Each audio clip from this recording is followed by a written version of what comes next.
ఏపీలో కొత్త మద్యం విధానం అమల్లోకి రానుంది. అక్టోబర్ 1 నుంచి కొత్త పాలసీ అమలు దిశగా ప్రభుత్వం కసరత్తు చేస్తుంది. గత 5 ఏళ్లుగా మద్యం అమ్మకాలు, బ్రాండ్లు కొనుగోళ్లపై ప్రభుత్వం అసెంబ్లీ వేదికగా పూర్తి సమాచారం బయటపెట్టింది. నాసిరకం మద్యం మాత్రమే విక్రయించి కోట్ల రూపాయలు కొల్లగొట్టారని, ప్రజల ఆరోగ్యంతో ఆడుకున్నారంటూ ఆరోపించిన చంద్రబాబు, నాణ్యమైన మద్యం తక్కువ ధరలకు అందిస్తామని ఎన్నికల ప్రచారంలో హామీ ఇచ్చారు. ఇప్పుడు ఈ దిశగా కసరత్తు జరుగుతుంది. వైసీపీ హయాంలో ఉద్దేశపూర్వకంగా బ్రాండెడ్ మద్యం లేకుండా చేయడమే కాకుండా అస్మదీయుల డిస్టిలరీలలో తయారైన మద్యం విక్రయానికే ఎక్కువగా ప్రాధాన్యం ఇచ్చారనే ఆరోపణలు ఉన్నాయి. ఏపీ బెవరేజెస్ మాజీ ఎండీ వాసుదేవరెడ్డి ఇంట్లో చేసిన సోదాల్లోనూ కొన్ని కీలక ఆధారాలు సేకరించారు. గత 5 ఏళ్లలో ఏపీలో 1,24,312 కోట్ల రూపాయల మద్యం విక్రయాలు జరిగినట్లు ఒక అంచనా.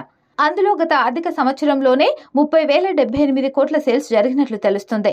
ప్రస్తుతం నెలకు 2,506 కోట్ల రూపాయల మద్యం అమ్మకాలు జరుగుతున్నట్లు ఎక్సైజ్ శాఖ అంచనా వేస్తుంది.